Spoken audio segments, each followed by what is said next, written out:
6 fam, and welcome back to episode 3, part 2. The conversation was so rich that we couldn't just stop midstream, so we're coming back at you with part 2. So continue to roll with us. Here we go.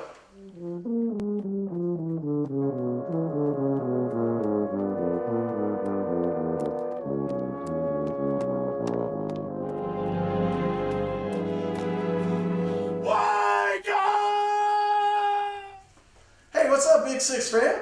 This is Danny B, and I got my buddy here. Robert, give me a 10-2 Blanton. Hey, he's the other part of the Big 6 Productions. Well, look, we're excited today. We're going to be talking to you about we love our HBCUs. So come and ride with us, roll with us, as we whip some tail on the domino board. And we just want to say peace. Think of all the prominent African Americans who come out of HBCU. Come on, man. Barbara Jordan. We all have. Come on. We Hey, all come have. on. Two right there. Come on. Yeah. I'm sorry. But here's the deal. Can I get 10? Yes, you can. We all have them, and they're all viable, valuable, you know. And that's something to be proud of. At 15, Tom, that's something to be proud of. When you look at the TSU, the Barbara Jordans, the Mickey Leelas, the Michael Strahans. But look, we got our own Ivy League. So even from a medical standpoint, you got Meharry. You know, Wiley College. yeah, we've got Spelman, man, the sisters that come out of Spelman. Hey, let me ask you a question. Any of y'all ever make a trip with the bishop? No. Well, I'm from Dallas. before Bishop became Paul Quinn. Right down the street. Yes, sir. Yes, sir. We talked about the good. Yeah. We talked about the bad. But Right. you know, one of the things that just pokes at my heartstrings is that, you know, there's so many opportunities to help. You know, Johnny, you spoke about it being in recruiting. Absolutely. So Ronnie and I go back there and we do recruiting. We do career fairs. Doing it today. We do resume reviews. And, you know, I love my people, man. And I just have to share this. I won't tell the young man's name, but I'm reviewing a resume. And the young man had on his piece of paper that he had John Madden skills. You can't do that. That was under his skill set. He had do John John Madden Madden skills. And you know, I mean, he was serious about it. But you know, my heartstrings said, you know what? Let me reword this to tap into what he's really saying. I said, young man, I said, what you said, you have the ability, the analytical ability to do software programming. Right. You know what I mean? Just to help him out. Right. And I think that's one of the things that needs to be done Right. is that so much Reach ingenuity. back and help people. How do you be able to make sure that it lives in today's world where all you and I might not be judging who gets an opportunity? So that's what really convicts me. We got to go back and help. Yeah. Even on appearance, like I said, I don't know if I mentioned this in the previous show, but you know, going to career fairs, going to Nesby. That's what A young man may roll up on you, or may not even be coming to your booth, but may have an earring in the ear, or may have a suit jacket on with a tag on. Right. And you just pull them to the side. Hey, young man, you take the tag off, or go ahead and take Take the the ring, ring they're gonna off. judge right. it, you know. That's right. And they're always very respectful because they're there. They That's want right. to do better. And they no want one help. and no one has just told them. And he said, "Oh, sir, I know it, but I'm just telling you because somebody else gonna laugh at you, or they're not gonna. But thank you for listening. That's right. You feel, and thank you for being here. That's right. You feel me? So we all have our part to do. Put that back. Absolutely. You know. Put that back. That's good. And I think that's, you don't that's where that denigrate. nourishment, like you said earlier before, that's where the nourishment comes from. Yeah. If you get that nourishment to help you Do to anything. move forward, that's what you need. Do anything. Well, That's what you need. but you think about it, we wouldn't be sitting at this table if somebody had come through Come on, Somebody man. hit our the wrong way. HBCU Come on, yeah. and made a difference. Man, I can remember sitting in class and we would have the professors invite somebody from corporate America that went to TSU or that they knew that was in an HR department. 15, And I was Tom. always so Good God impressed Almighty. with that person. I'm like, I gotta talk to them. I got their phone number, whatever I could, just so I could, you know. Yeah. How important is networking within your group at an HBCU? It's everything. It was vitally important for me in the School of Business, Yeah. Dean York, Yeah. Oh yeah. Thank Like- you, sir. Dr. Beckham. Dr. Yeah. Beckham. Yeah. All y'all want to do is boogity, boogity, boogity. Where you going, son? Going up on the cuts. That's all y'all want to do is boogity, boogity, boogity. But guess what he did for me? Yeah. I'm a talker. So guess what he told me? You're a great negotiating skill. I also got an internship at First City Bank downtown. The international First City, sir. I worked there the nights. International, I saw you. Collect checks. Yeah, you was one of Still them. ain't shit. I was in the international shipping. You say you gave you the mask too? Hey, that's how, man.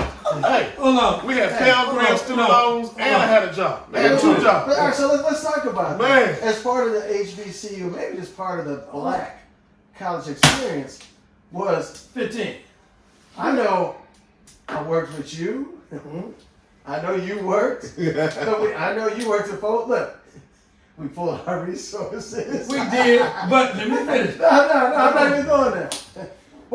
But not only was it about the education, it was about developing experience that we could translate or transfer into something once we graduate. Shout out to Inroads. That's right. Shout out to Inroads. Shout out to Yeah. Inroads. I had 2 interns at Shell Oil Company, and they gave me Dress for Success, how to communicate, shout out to those types of organizations that give back. Because again, we see people who look like us. That's right. Let me say this. We were clean. What was in the briefcase though? A whole bunch of nothing. But here's the thing. It's all about the image. But here's the thing. Dean York and Miss Wiley told me something. I was always a pretty good dresser. Yeah. Okay, but Team. they always talked about having pride in your appearance because you never know who's watching. So we would wear starch khakis, Yes. polos or some penny loafers, Yeah. tassels, Right. Legion loafers. That's it. But we were always clean and always together. 10, Tom. No backpack. We were carrying briefcases. Because part of the deal was to portray that which you desire to do or be. That's right. Dean York and Miss Wiley told me that. And I take that to heart. Yeah. And I always thank them for it because they tried to prepare us because they knew we were the underserved, we were the underprivileged, yet we had great potential. Yeah. And the worst thing that Dean York said to me was, there's nothing worse than unfulfilled potential. Yes, Lord. There's nothing worse. And I tell my children that. There's nothing worse than unfulfilled potential. So do your best and make it come to fruition. Gee, you speak a lot about certain deans that helped you out, and I have to say, again, I didn't go to an HBCU, so I had one black professor that pulled me. Oh, knuckleheads, you're gonna do X, Y, and Z. But one of the things that I'm so proud at PV that the professors that my daughter has, all of them like grandmas. Yes. You know what I mean? Like, hey, girl, we want you to get 15. in here, Tom, but we want you to come out. That's right. You here to get degrees, not babies. Yes, It's sir. good to see you, but it's better to see you go. Yes, sir. So, they spitting knowledge where it ain't just one. Right. At whole group. PWI, it's a village mentality. It is. When I went on the yard and we're moving in 100-degree weather, they had Smokey Norfolk on the intercom. And I'm like, y'all setting me up. What y'all playing some gospel music on there? And the advisor said, we got to get their mind right. So from 7 in the morning to noon, we got some religious music on here, some gospel music. Oh, yeah. But at 12:01, It's cotton candy, sweet as gold, let me eat. It was with it. But again, the mentality that you get from an HBCU that you don't get nowhere else. So, Nowhere. I'm living vicariously through my daughter's life. I'm up on the hill. I got my purple and gold on, you know what I'm saying? Right. As if I go there because it's a beautiful But guess experience. what? We sit there, financial aid office, this new semester, new school year, and the lady basically says, hey, young lady, she knew who my daughter was, knew she had great grades. Fill this out. Yeah. What's your one takeaway? I think what's your one takeaway? Mike, so if we just ask you, your experience at HBCU, what's one thing you took away that from that experience? Hold on. I think it's Give me community. two. I think it's community of love Yeah. that you get. May I get 3s, please? Ronnie, what did you take away from PV? Who I am as a black man. 10. And I can be who I am. And it was okay to be just as black as I want to be. You know what I mean? Pure raw. and it was accepted. He'll come out with 3 degrees on What you say? That's beautiful. What you say? And then, after all that said and done, the Lord still blessed me to show up at BP. Come on, man. From a little HBCU outside of Houston, Texas. Don't matter. Give me 15. Favor ain't fair. It ain't fair. Dan, what you take away from HBCU? So for me, I think it's pride. You know, Yeah. It's that sense of who I am, and it's nothing that I can't accomplish. I mean, look, for me, coming from small town America on a farm to travel the whole world through corporate America and then have my own business. You done did some things. Definitely a sense of pride. Yeah.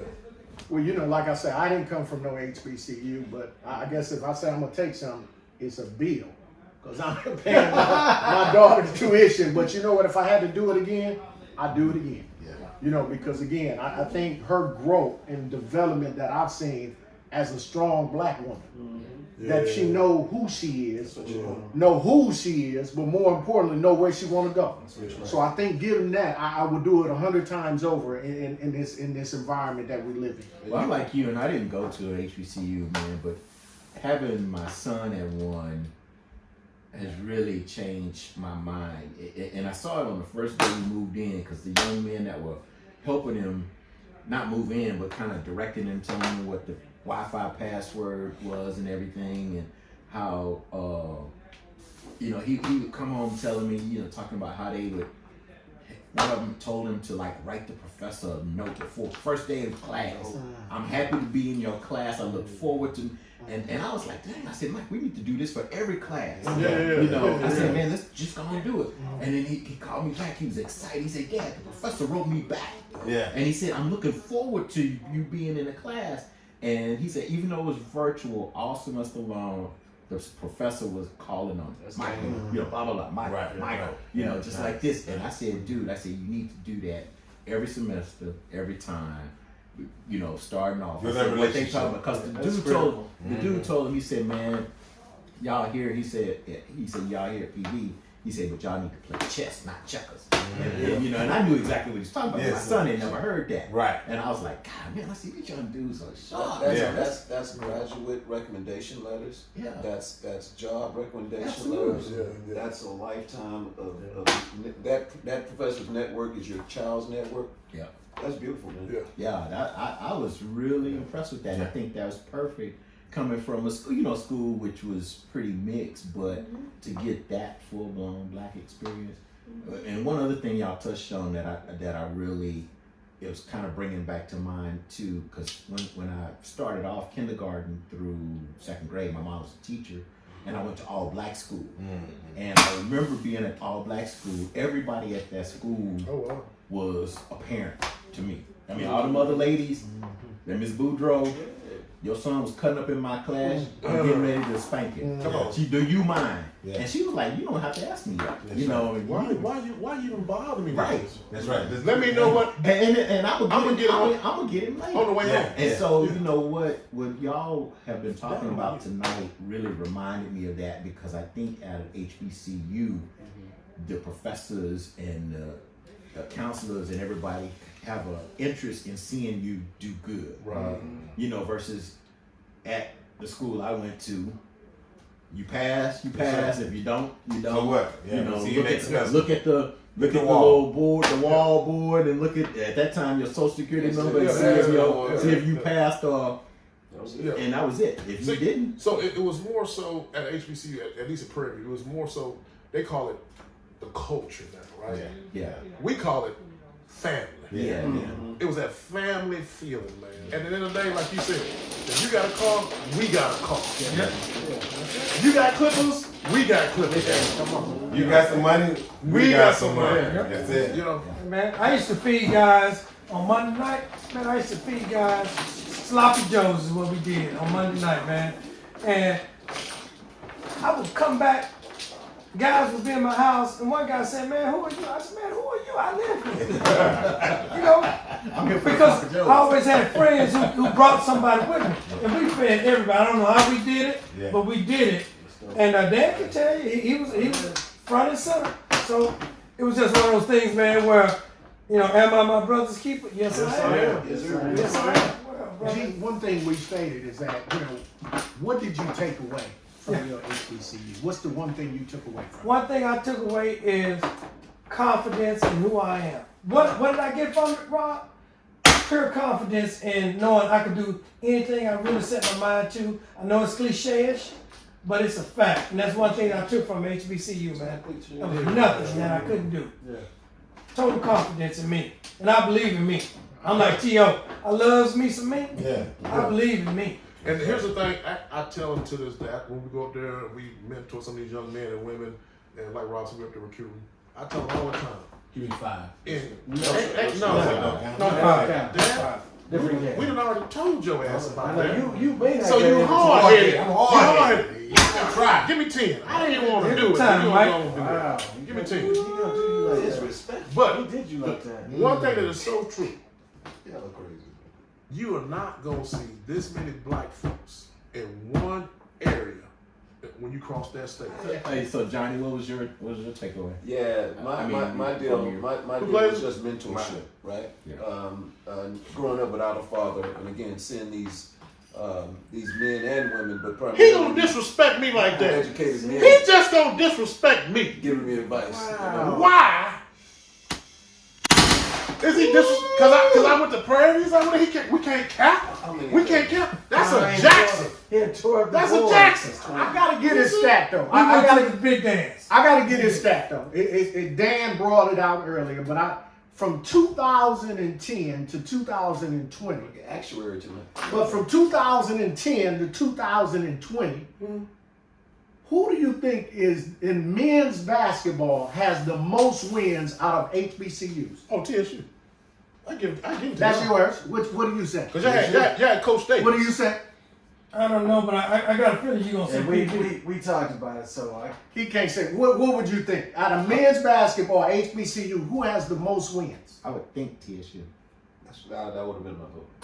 Number 1, Xavier University in Louisiana. Who? Xavier. Xavier. My daughter's school.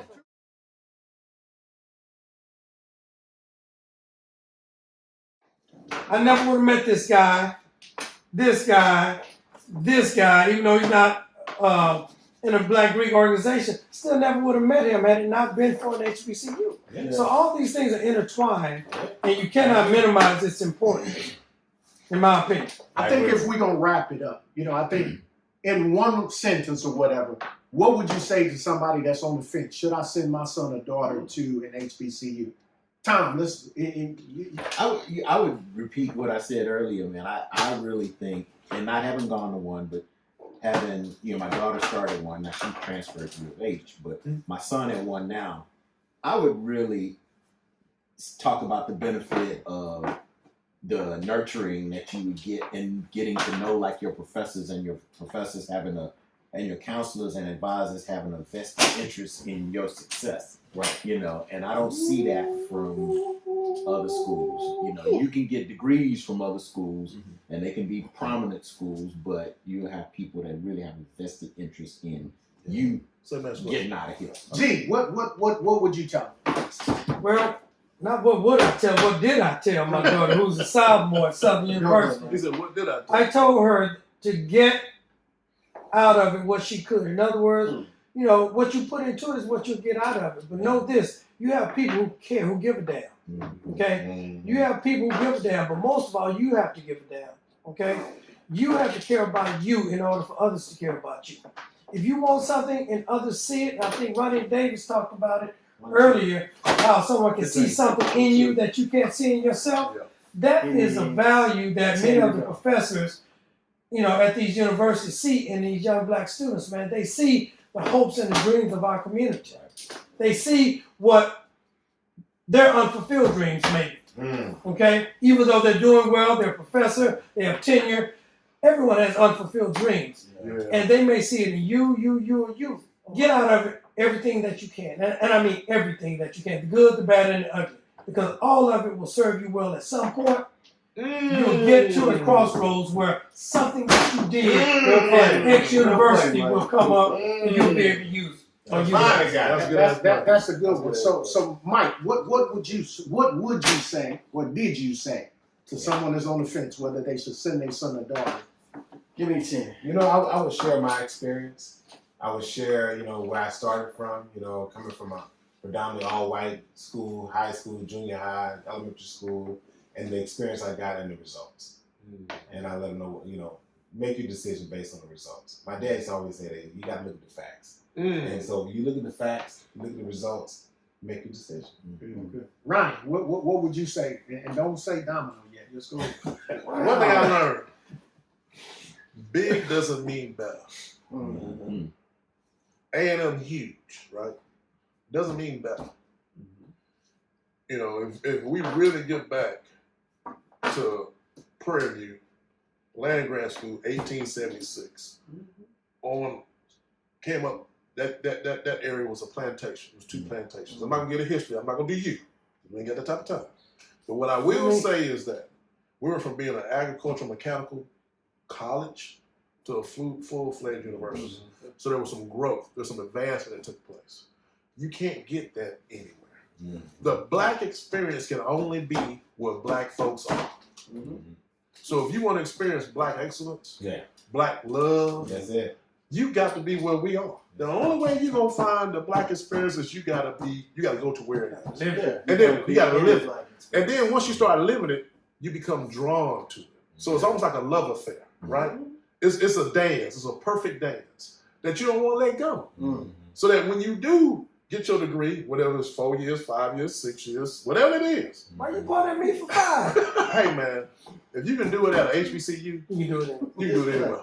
What would you tell or what did you tell your daughter going to an HBCU? That's a good question. You know, what would I tell them? I mean, prior to her being there, I would have told her not to go. Because I had a stigma that comes from being around, being around all that black love, or that did it set you with a mentality that, you know, fight the power, because this world is not ruled by us. So if you don't have a balance between in your blackness, but also realize you got to flip a switch to live in somebody else's world, are you further ahead? So prior to her going, I would have said don't go. But since she's there, I'll be at the front of PV at the corner on 290, waving them on in like this is the best opportunity. This is the best opportunity if you want to know who you are. Because again, you don't need to look down. You just as smart. You just as fast. It also reaffirms the privilege at YouTube. That you're going to have all these obstacles in your life, but you still can make it. And I think it reinforced that notion that I don't care whatever the cards are dealt to you, you still can play that hand and win. So for me, I'm telling you, if you really want to know who you are, gut check. Go to the HBCU. See, that's dope. I mean, to finish that out, though, man, what would you say? You know, so for me, and my daughter's at Xavier. I mean, there's no question. If you want to continue to develop and build the character within you, without question, I think you go to an HBCU just because of the nurturing that you get, just because of the exposure. I mean, where else can you go and you don't have to feel ashamed if you're sitting at the table, lunch table, with everybody that looks like you? You know? Where else can you go? You're going to fit in wherever you go, every day, all day. You know what? And to pick up the survival skills and learn how to have a community. But when you go to HBCU, every day, all day. And it's fantastic to feel like, again, I said this earlier, I belong and I'm okay. And I can be Ronnie Davis, I could be Mike Forte, I could be Rob Blanton, you know, Johnny Palmer, Tom Boudreaux, Greg Jordan. I can be who I am. And that removes so many obstacles in a learning environment. Because now you can focus on learning. You don't have to worry about anything else. So to answer the question, you got to go to an HBCU. But here's the thing. If you were in the college of a school of business or the engineering department, that in and of itself was a small community because you dealt with people who were like-minded, be it finance, be it general business, be it economics. You were in the school of business, so you had your own community in the education department. Yeah, you may not ever see anybody You in may not education. see them, but they have their own communities. But the key is just that. The community in which we lived in during our time in college was our world. Okay? And to this day, they're lifelong friends, but I will never, ever, ever forget what Texas Southern University did for a kid from South Oak Cliff. Come on, man. And what it did for me and where it's taken me to. Listen. I mean, I can't even imagine, brother, because had I not gone, life would be different. Life would be vastly different for me. Yeah. I can't speak for anybody else, but I knew I had to get out in order to grow up. For me. It had nothing to do with anybody else. But it was the best thing I ever did. Best. I'll put it in perspective again, so growing up in the Midwest, my daughters didn't go to, schools that had predominantly, they might have been one or two there in the classroom. So, me trying to make sure she was socially aware of what's going on. If you saw a group of us, girl, you better run the other way because something was about to go down, right? So I mean, something about to jump off, girl. Don't walk up into nothing. You see a group running, but now, when you see a group of us, she right with it. She at an HBCU. There's not that fear of depredation that comes from it. That hey, I'm cool, like you said, Dan. I can sit at the lunch table. Me and Ronnie sit together at lunch and be like, all right, doctor, it's been long enough. We better get up on up here. We gonna go in for way. She sit all day, every day, and there's nothing wrong with that. And we as a race of people are the only race that have a problem with socializing together in corporate America. Because we're worried about success based on someone else's viewpoint. That is one of the biggest problems that we have is what does success look like? This is why HBCUs are so important. When you see black excellence, which you talked about a little bit ago, then it clarifies everything. I don't have to see whoever it is, downtown Houston to be Rusty Hardin or somebody else to feel like I'm a success because I see Barbara Jordan, I see Mickey Leland, I see whomever from said university. I know what good looks like from a black viewpoint. You cannot get that. Well, let me say, you can get it from other institutions. I mean, there are people it works it's nothing for. better than coming from your point of view. Here's the thing. So I'm the youngest of 8, right? And I'm the only one in my family who went to an HBCU. My lifelong friends look dramatically different than my brother's lifelong friends, than some of my sister's lifelong friends. Now I got sisters that pledge, they got their group, right? But I just think it just affords you such a different opportunity. Because look, when you leave work, if you haven't learned that what we have right now is critical to your survival in this crazy world, you missed out. You missed out on a big part of existing. Because I can come to you, Ronnie, and say, man, this is what happened at work. And he understands where I'm coming from. So my question and my challenge is to you all, because I'm doing it currently, and I've been doing it, and I'm not boasting or bragging about it. I love my university. I would challenge you all to give exceedingly to your HBCUs. Not just in tuition, I understand that too. Oh no, look. But outside of that, because again, at some point in time, that's gonna drive. And they still gonna need us. So you preach it to the choir. Because every year there's a maroon and gray gala. Y'all have it. We will this year. We didn't COVID, right? Okay. But I'm taking advantage of my company's match and buying a tape. There's so many opportunities to give, and you don't have to give a lot. That's right.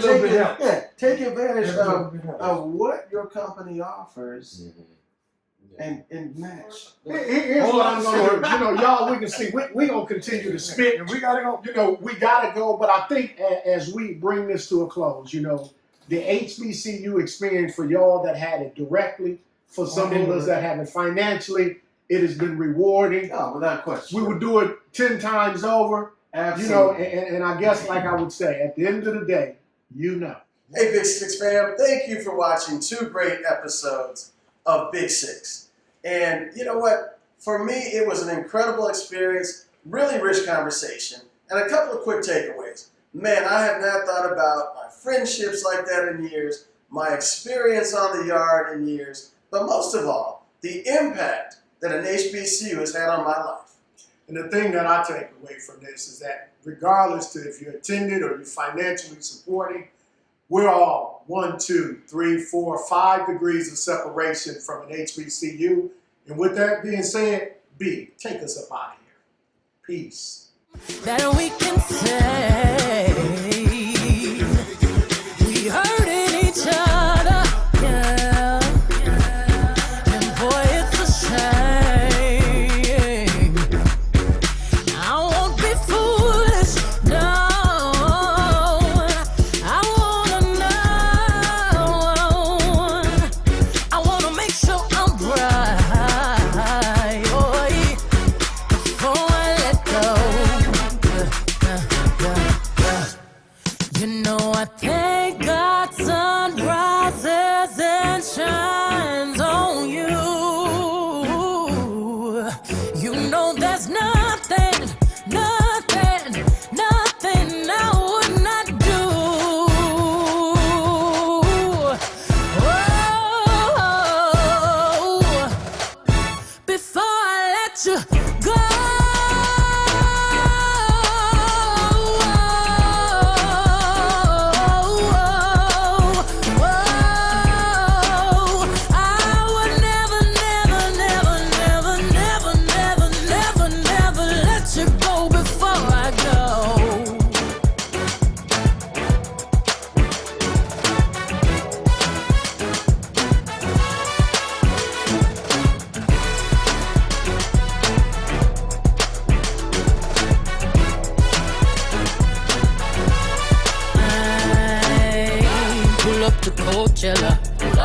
Boots with the ghost feathers. I brought the squad with me. Black on black bandanas. You say it's champagne. I did the damn thing. Dirty Diana, singing and dancing all in the rain. Ooh, I just wanna have a good time. Turn around, get inside, and twirl that ass to the right now. Ooh, funny hop, drop. Cross your legs, turn around and clap. Shuffle to the left, let's glide now. Ooh, drop it down low, low, low, low to the floor. Bring it up, tap then roll. Step on them, step on them, step on them, step on them, kick on them, stomp then you step. Swag the right, serve to left, work the middle till it hurt a little.